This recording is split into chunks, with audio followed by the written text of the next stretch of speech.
Well, I've made it to having my first high schooler this next school year. I am really excited about it because although it can be a little daunting and a little bit scary to be jumping into high school, I'm actually really excited to be homeschooling for high school. And I think this is very possible, it's very doable. There's lots of other moms out there who have done it before us and before me, but I want to share with you today my curriculum picks for my 9th grader for the upcoming school year. Well, hello, all you beautiful people. I am Ashley, if we haven't met yet, and I'm a homeschool mom to 3 kids. My oldest is 14, and then I have a 12-year-old and a 9-year-old. And I've been homeschooling for about 11 years now. So this upcoming year will be my 12th year. And that's because I count preschool. I've been studying homeschool and doing preschool since my oldest was about 3. So I kind of count those couple years before kindergarten.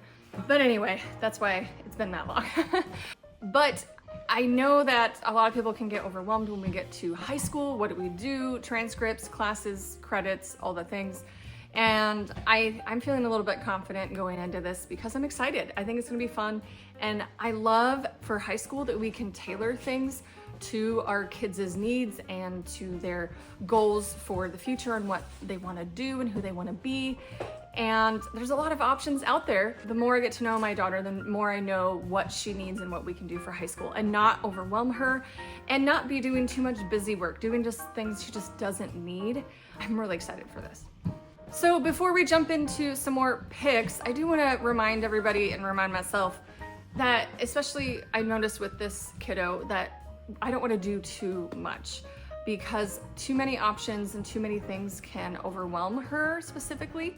And she doesn't love that. She loves just like very simple and basic, like I wanna do this, and then be done with the day. She has a lot of interests outside of academic work. She's not super into academic stuff, but I do want her to still get all those basics, like her basic math, language arts and science and history, all those things. She's more interested in art and crafting and writing and creating. She does a lot of animation and drawing on the iPad right now. So I like to leave space for those things for her, but I still, again, want her to get that good solid education and all the subjects wide around.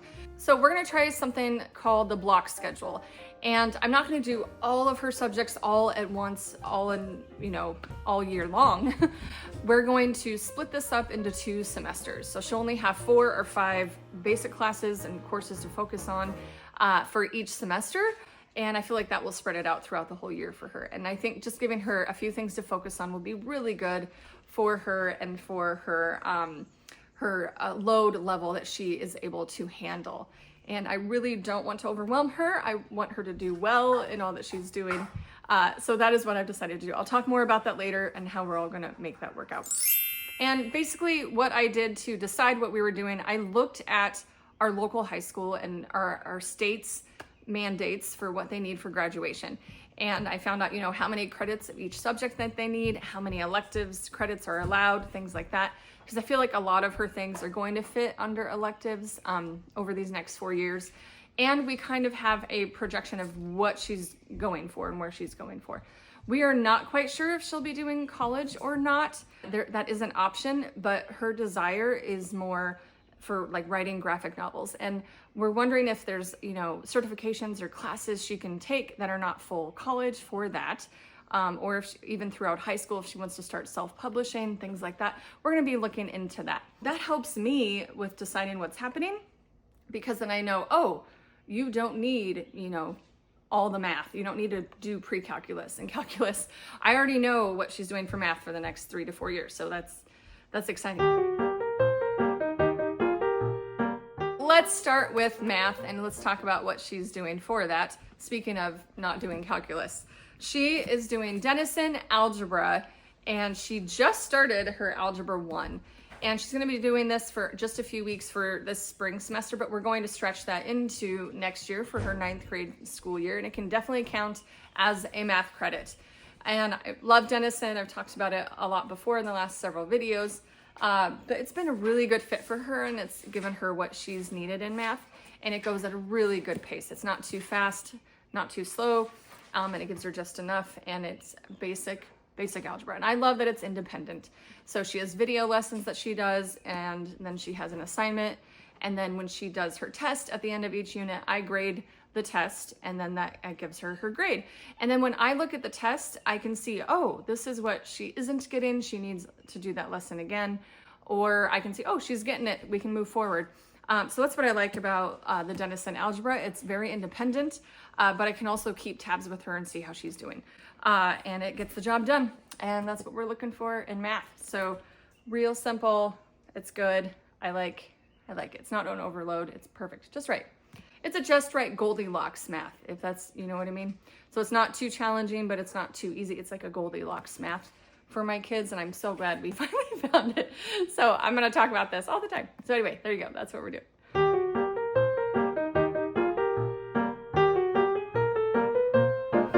Okay, next is language arts. And language arts, like always, has a lot of moving pieces and a lot of things going on, but this was a fairly easy pick because we know what she likes, and we already have a local class that she's taking language arts with. So my daughter has been doing this local language arts writing class. They usually use IEW writing lessons, and the teacher fills in the writing and the grammar and some of the literature, and it's been really good. So she's going to continue with that in through high school.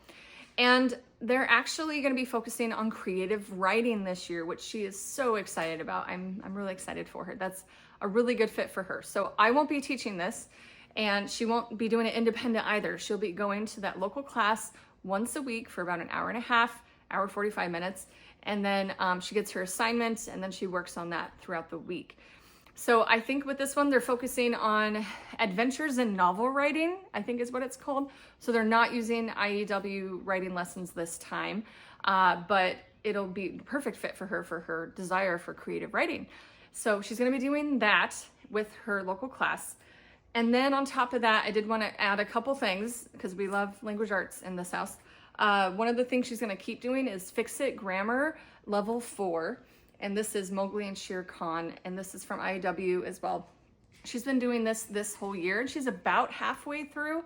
So I'm gonna just have her keep doing it, where there's no need to stop wherever she's at and pick up the next level because she hasn't finished this one. She's just gonna keep doing this level in the next school year throughout the week, maybe once or twice, and nothing too fancy, nothing too overwhelming, but it's a good little warm up that we like here in our house. A good little warm up for grammar, and it'll fit right in with her local language arts class. And then that brings us to literature. Normally in her writing class, there is literature suggestions for her, but I think this year, because they're doing the novel writing, they won't have that, and I think they'll get to pick their own books, but I'm gonna pick some books for her. So I actually am using, what was it called? His name is John. There's a list of classical books that the kids should read before they graduate, and I found this list and I was like, okay, I think we have a few that my kids need to read. So I'm picking books for her to read. A lot of these she will do with audiobook because some of them are pretty difficult, challenging, I would say, and usually it's easier to do with audiobook. Some of these I will be reading along with her because I have not read them. So some of these books are going to include like Little Women by Louisa May Alcott. I have not read the book. Elena and I have both watched the movie. I think I've seen all the versions of the movies that have come out for this. I love the movie, but I've never read the book. So she and I are both going to read this together. And this edition is just so cute. I love this one. It's a Puffins Books book, but she might end up doing this on audiobook, but still, this is a cute, physical book to have in the house. We'll probably do Robinson Crusoe. And again, I've never read this one either. This is the Generations edition. I love that Generations curriculum takes their literature, they take classic literature that people have removed the Christianity references in it and the biblical references and anything talking about God, and they put it back in. So this is one of those we got from Generations curriculum, and we'll be doing this probably all together. I'm gonna try to do it with all my kids, but that will be one of the ones we do together. And then lastly, I had this on her list for this year, and I don't think she's going to get to it this year. So we're gonna add it on for next year, The Hiding Place by Corrie ten Boom. Again, I love the movie. We've watched the movie together. And we've also read the YWAM children's classics missionary stories about Corrie ten Boom. But I wanted us both to read the actual book by Corrie ten Boom. So she'll be doing this one for next year for literature as well. Other books, we like Jennifer A. Nielsen. We're just starting now The Runaway King, and we'll probably work on The Shadow Throne. We like listening to these together or reading them. I have copies here too. Those are probably the basics that we'll start with. If we have time, if for some reason we get through these quickly and she needs more reading, I have other ones that I think would be good. Like any books from Sherlock Holmes would be good to read, and that was on the list from that John guy. So anyway, Sherlock Holmes, we'll get to that if we have time. Anything from Edgar Allan Poe. I remember reading that when I was a 9th grader, I think, so we'll pull some of those poems out. And then The Time Machine by H.G. Wells, I thought would be a good one to do. I've always been interested in that too myself. And then for Shakespeare, we'll go through The Merchant of Venice. And we'll probably take the whole year to go through that. I'm not in a hurry to finish that, but I like doing at least a little bit of Shakespeare throughout the year. We didn't do any this year, unfortunately, but I have done it in the past with my kids. And for my daughter this next year, it'll be Merchant of Venice. If you are still looking for some homeschool community, you can check out Made to Homeschool. I'll put a link in the description for that. There is a community where there's mentorship, there's video, video chats and get-togethers, workshops, live workshops. I love the live workshops there. And there's a chat group where you can ask any questions about anything for any season of homeschooling and motherhood in the Made to Homeschool group. So I think you should check that out, and there's a link in the description for that, like I said. Next, we have science. This was an easy pick because she's already doing Earth Science from BJU Press. And this is a thorough course. It has 180 days / lessons plus labs. It really covers a lot. And on one hand, it is meant to be used in a Christian school classroom, which is great. But because she doesn't have a classroom for science, we do the video streaming lessons for Earth Science. And she's been doing that this year. She's about a third of the way through. So we're just going to continue with it into the next year for 9th grade and not, reinvent the wheel. So it's going to be a science credit for sure. So she can get a science credit. It's even got labs in it. Labs are included. And she's done a few of those. And some of them are on the video and some of them she does on her own. But we like that it's very independent for her, and she's been enjoying the life science and earth science from BJU Press. And it's pretty.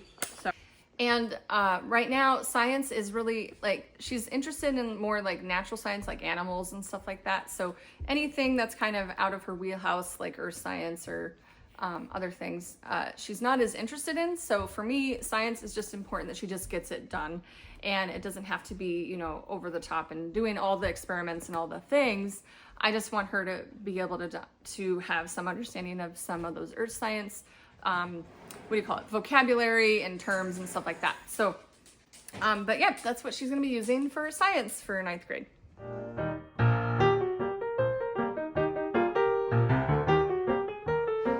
And that brings us to social studies, which, oh my goodness, friends, I'm so sad because I said this in my 7th grade video, but social studies is my favorite subject. Well, I like literature and English too, but social studies is my favorite subject, and it's not my daughter's. She's asked me, Ruby, do we have to do this? Why do I have to do social studies again? And that's okay. I remember being young and not being into it that much until I was an adult and I was older. So my goal was to kind of stick to biographies and things like that, but the curriculum base that I'm going to use for her for next year is Whirlwind World History by Guest Hollow. And the reason we're doing that one is we've done a lot of US history and ancient Greek history lately, and I think she's kind of over it. So we're going to switch to world history because, yes, that would get her a world history credit for high school. It is going to be because my son is going to be doing world history with one of his classes, and this way they can kind of do it together with my 7th grader. They will do a little bit together.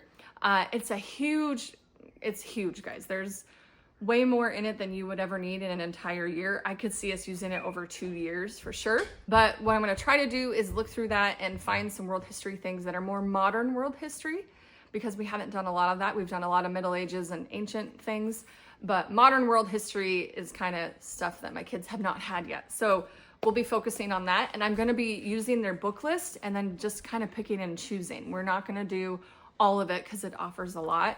So there's a book list there with living books. There's also an online textbook, which instead of reading, another book, if she doesn't want to do that, she can just read the textbook, and then there's a video to watch, and then there's a worksheet to do, and then boom, history's done. So we will probably be doing it that way for her for social studies for next year.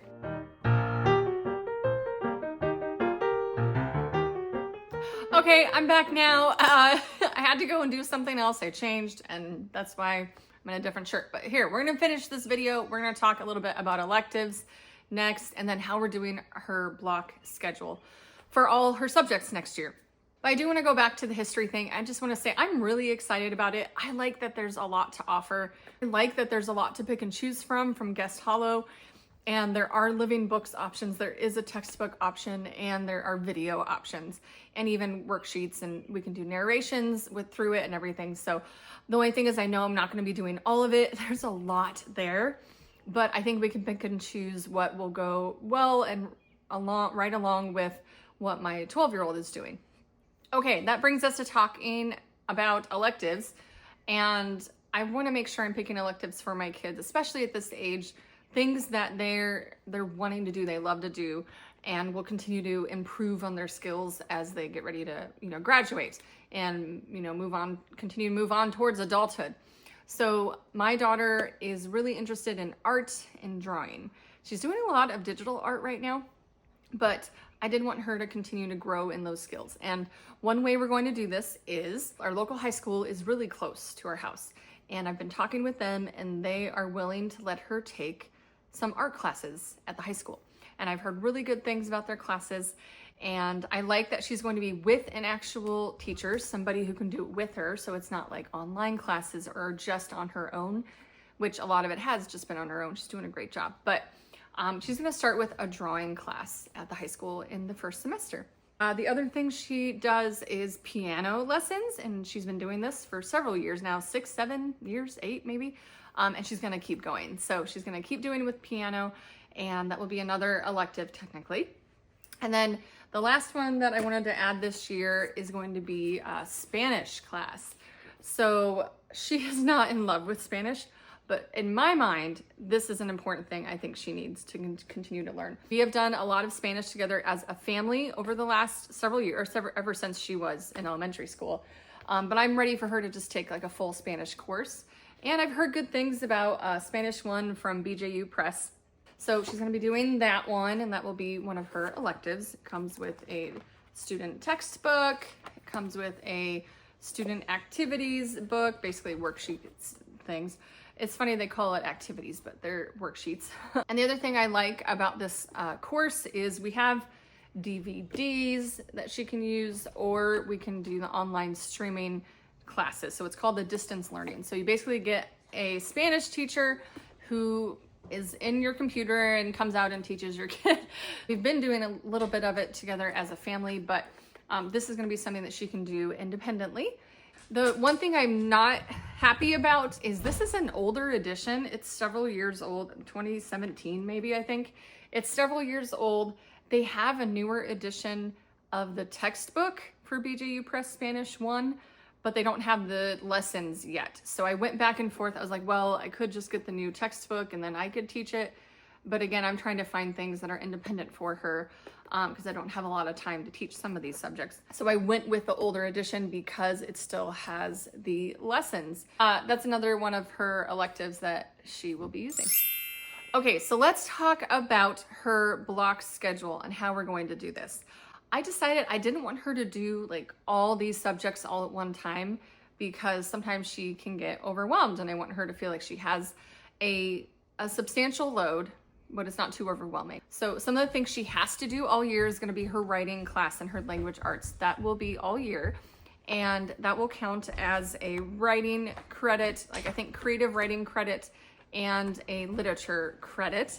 So she's going to have that all year long. So that will be both semesters. But her Algebra 1 is going to be first semester, and I feel like she's going to finish it a little bit early. So she's going to start that in first semester and then finish it in second semester.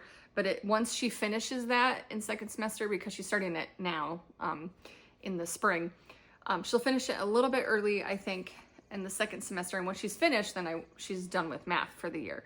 Earth science is only going to be first semester. Since she started that this year as well, she's only going to do that in first semester. And we're not going to do any history in first semester. She will do that for second semester. Drawing will be in first semester, and then Spanish 1 will be in second semester.